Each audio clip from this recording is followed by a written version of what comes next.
Hello and welcome. In this video, we'll continue the overview series for the REFramework with a deep dive into the configuration file.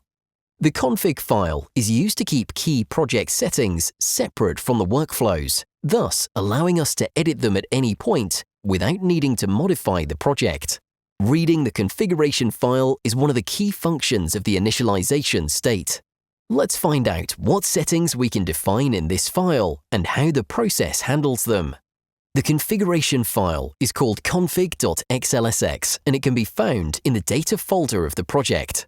By default, it contains 3 sheets: settings, constants, and assets. Let's start with the settings sheet. Here, we can store any configuration related to the business process. This is where we add URLs, file paths, credential names, and any process-specific piece of information. For implementations using queue items, this is where we add the name of the orchestrator queue that we'll be using in the process. In our case, the queue is called UI demo. Additionally, we can add the orchestrator folder name. In our example, we've created the UI demo queue in the REF UI demo folder. This field can remain empty if the queue is in the same folder as the process. Using this setting makes it possible to work with queues in a different folder than the current one. Alternatively, both settings can be defined as in arguments. In case we provide a value both in the configuration and as an input argument, the value received as an input argument will be used. The name of the business process is also included in the settings sheet. Academy REF UI Demo is the name of our process. For our process, we have 2 additional values: the name of the orchestrator credential asset, where we have the credential for UI Demo. Note that even though credentials are added as assets in Orchestrator, they're included in the settings sheet in the config file. And the threshold based on which a transaction is sent for manual processing. But how is this information read? There are 3 columns: name, value, and description. The name column always contains a string. The robot assigns this information as the key in the config dictionary. The information in the value column is assigned as the dictionary value tied to the key from the name field. The description column provides a detailed account of each setting, but it's not used in the process. Its role is to keep developers informed. Okay, this covers the settings sheet for now. Let's check the constants sheet. The constants sheet stores technical settings that are useful for developers. Among others, it contains information such as the number of retries, the number of consecutive system exceptions allowed, default paths, and static log message paths. Instead of hard-coding values, we can use the config object, which enables an easy global value adjustment. This is a good way to fine-tune projects, improve their performance, and smoothly switch their environments from development to test and then to production. Great, let's go through them one by one. We'll start with the max retry number. It's used to determine how many times the robot will retry a transaction which has failed with an application exception. The template is designed to work with orchestrator queues by default, but it can easily be adapted to suit other types of input data, such as Excel workbooks, emails, files, folders, and so on. As you might already know, orchestrator queues have a native and powerful retry mechanism. We'll definitely make good use of it later. By default, the max retry number setting in the config file is 0.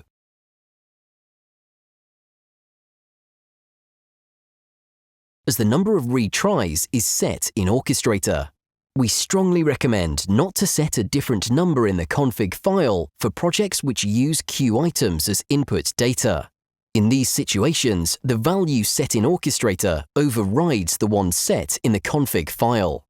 But of course, if the process doesn't use the queue's functionality, then we can set the value of max retry number here, allowing the robot to retry failed transactions. We'll exemplify this in a later demo. Let's move on to max consecutive system exceptions. This constant allows us to set the maximum limit for consecutive system exceptions. When the value is set to 0, then the feature is disabled. When the value is set to 3, as we have it for our process, then the process will allow a maximum of 3 consecutive system exceptions. What does this mean? Well, if 3 consecutive system exceptions occur while processing the transaction, then it stops the job execution. The next video, Init Part 2, will go into more depth about this topic. Moving on to the next two, retry number, get transaction item, and retry number, set transaction status. In short, they refer to the number of times the get transaction item activity and set transaction status activity, respectively, are retried in case of an exception. We've set them to 2 for our project. We'll cover these two constants and their respective activities in more detail in the following 2 lessons. What's more, when an error occurs in the initialization state, or when the max consecutive system exceptions parameter value exceeds the defined value, the should mark job as faulted constant can be used to mark a job as faulted. We've set it to true to enable this behavior. This covers the constants sheet. It would be a good idea to pause the video here and explore these 2 sheets on your own before proceeding to the assets sheet. Alright, the assets sheet defines the assets stored in Orchestrator used in the current automation process. As in the case of the previous sheets, we use the first column, name, for the key in our config dictionary. We use the second column, asset, to retrieve the asset with that name from Orchestrator and store its value in the config dictionary. In the third column, Orchestrator Asset Folder, we can specify the folder in which the asset is stored. If we leave it empty, the robot uses the default folder. Before we end this video, there are 2 important notes that you should know about assets.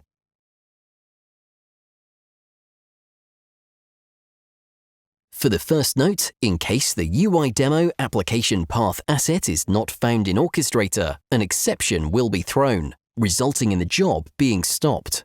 In other words, when an asset is not found in Orchestrator, it throws an exception and the process stops in init phase.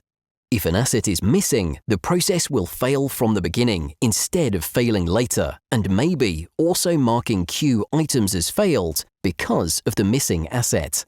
For the second note, keep in mind that we can't use this mechanism for assets of type credential.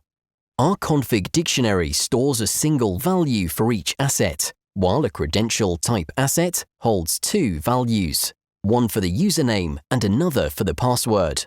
We define credential assets in the settings sheet because they require special handling. Great! We've covered some of the key aspects of how we can use the configuration file in processes based on the REFramework template. In the next video, we'll conclude the overview of the initialization state with a few more key points. Thank you for watching, and we hope to see you soon.